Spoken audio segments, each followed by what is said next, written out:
Hi, I'm Mikey Mileos and I recently completed a 21-day water-only fast.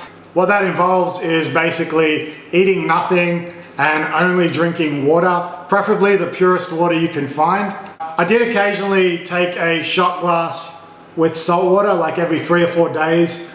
It was a teaspoon of salt and water, basically to replenish any electrolytes that would have been flushed out. I chose Himalayan rock salt because it's got a pretty good composition of minerals.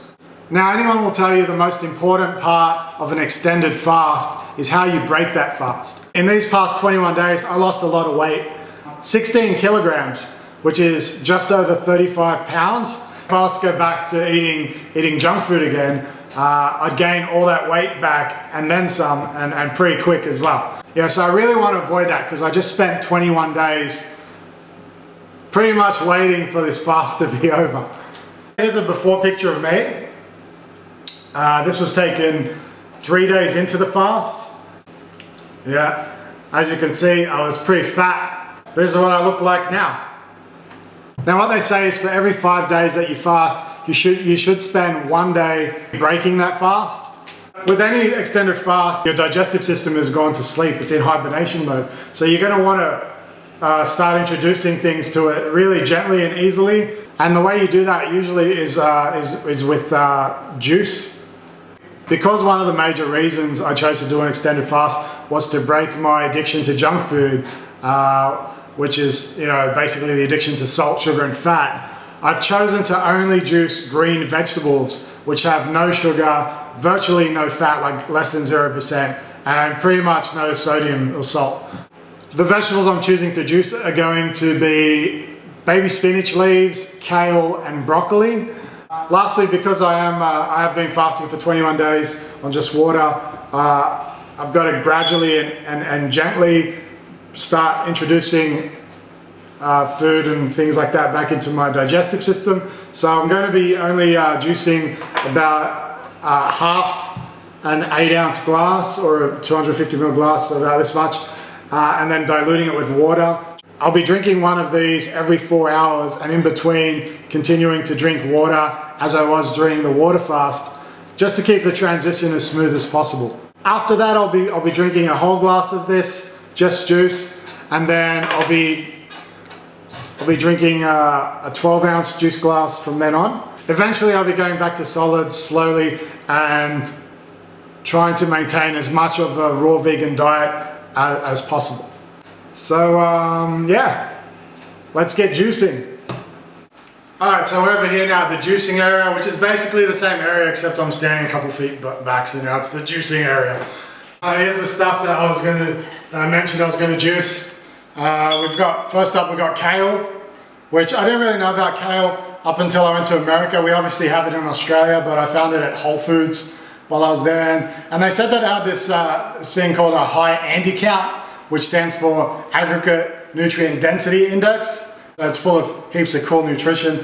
Another interesting thing about kale is that when you juice it, it actually comes out looking like wheatgrass. And it kind of tastes like it too. We got baby spinach leaves, and like I said before, we got some broccoli. I chose to get all organic stuff because if you've been fasting for so long and clearing all this crap out of your body, you basically want to try to put as many good things in it as you can. Buying stuff from supermarkets is no good because they treat them with pesticides and other chemicals in order to make them look ripe longer. So you really want to avoid putting all that crap back in your body, especially if you spend all that time just clearing things out. This is my juicer over here. It's a cold press juicer. All right, so we're going to start with the kale.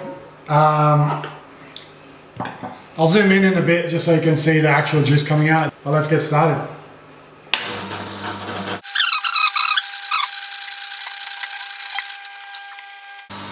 Riveting.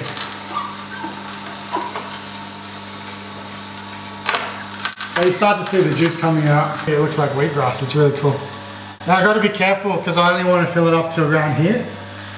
And I don't want it all to be kale. So I'll do a couple more sticks of kale and then I'll switch to some baby spinach leaves.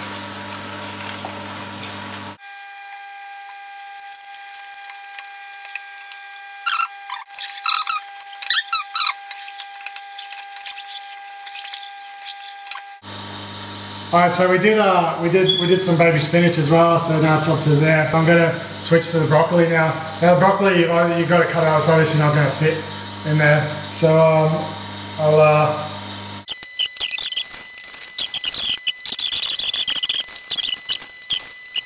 that should really do us. Alright, so I got my half a glass of freshly juiced cold press vegetable juice, all green. I skimmed a bit of the foam off the top. Now I'm going to dilute it.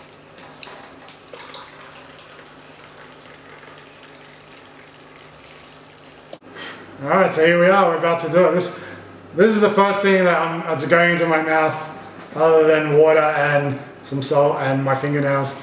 It's going to be interesting. Your taste buds kind of become very sensitive, so I'm kind of interested to see how it tastes. I'll stir it up one more time. I got a phone here to time it because I'm going to try to drink it over a minute or two, so I don't rush it.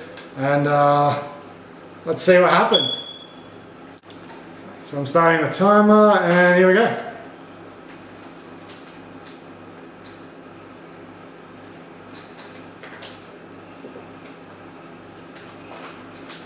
Tastes like broccoli. I don't think there's going to be any rush and any need for me to slow down drinking this, like intentionally. I'm pretty sure it's going to take me a minute anyway.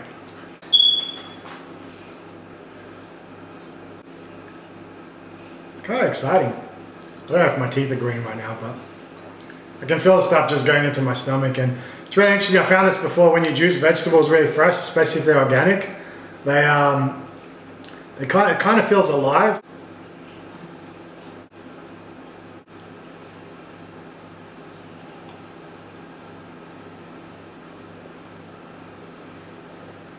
It's actually not that bad.